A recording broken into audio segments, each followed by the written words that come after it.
Alors, c'est déjà le 5e jour de cette série spéciale de 7 jours pour passer du chaos à la clarté. Alors, aujourd'hui, on va voir une distinction simple mais essentielle sur qu'est-ce qui différencie un rêveur d'une personne qui réussit.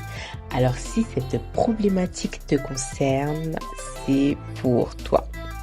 Alors, est-ce que toi aussi, tu rêves, mais rien ne change? Alors, il y a beaucoup de personnes qui passent leur temps à rêver.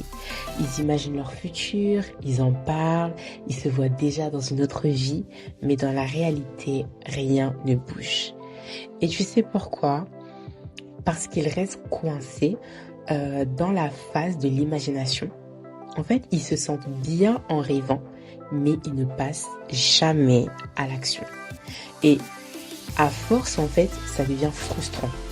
Tu vois ton rêve grandir dans ta tête, mais ta vie, elle ne bouge pas d'un millimètre. Ok. Et il y a une solution, l'action. L'action fait toute la différence. Ok. Un rêveur et une personne qui réussit ont le même point de départ.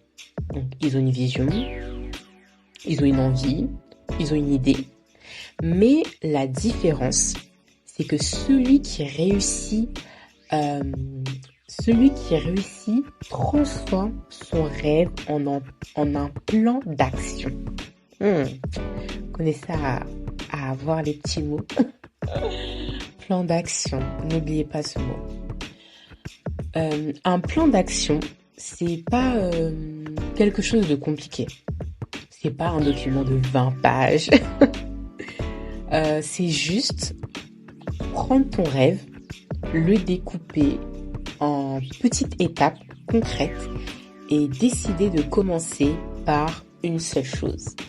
Et tu n'as pas besoin d'avoir la vision complète.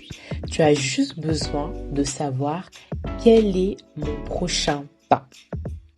Et vous le savez, dans cette série de podcasts, il y aura toujours un exercice parce que, comme je le dis, c'est bien la théorie, mais le concret vient avec théorie pratique. On pratique ici. Donc, je vais t'inviter à faire cet exercice avec moi. On va ensemble transformer ton rêve en action. Ok, step by step. First step, première étape, prends un rêve qui est important pour toi. Deuxième étape, écris-le en haut d'une feuille. Vous savez, feuille blanche, white paper. Donc, écris-le en haut d'une feuille, clairement, vraiment, sans te censurer, pardon, et n'aie pas de limite, vraiment. J'aime bien dire, quand je fais mes ateliers, je dis souvent à mes participants, écoutez, faites comme si vous étiez dans un monde où tout est possible et qu'il n'y a aucune limite de temps, entre guillemets, aucune limite d'argent, et baisser toute croyance limitante. Donc, ça veut dire que des fois, on a des rêves et on va dire « Ah non, ça je pourrais pas le faire, regarde, le marché est saturé. Oh, regarde ça, non mais moi, ma petite personne, elle peut pas faire ça. » Non. Quand tu écris ton rêve qui est important pour toi, il faut le faire dans un contexte où tout est possible. Ok? Troisième étape. Écris 3 petites actions qui pourraient t'en rapprocher. Ok? Quatrième étape. Choisis-en une, la plus simple, la plus faisable. Et 5e étape. Engage-toi à le faire dans les prochaines 24 heures. Ok? Et peu importe si c'est minuscule, ce qui compte, vraiment j'insiste, c'est de sortir ton rêve de ta tête et de commencer à le matérialiser. Ok? You follow me? Vous me suivez?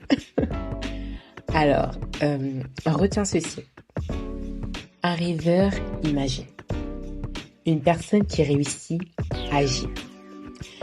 La seule différence entre ceux qui réussissent et ceux qui stagnent, c'est le passage à l'action. Ton rêve est une belle image. Normalement, c'est toujours très beau.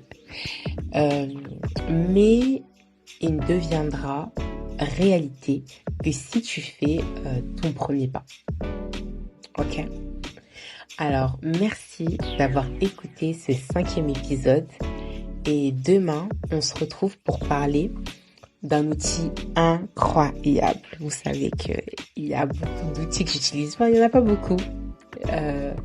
Mais on se retrouve demain pour parler de cet outil incroyable, le pouvoir des images et pourquoi ton futur a besoin d'un vision board. Yeah! Allez, bisous, bye!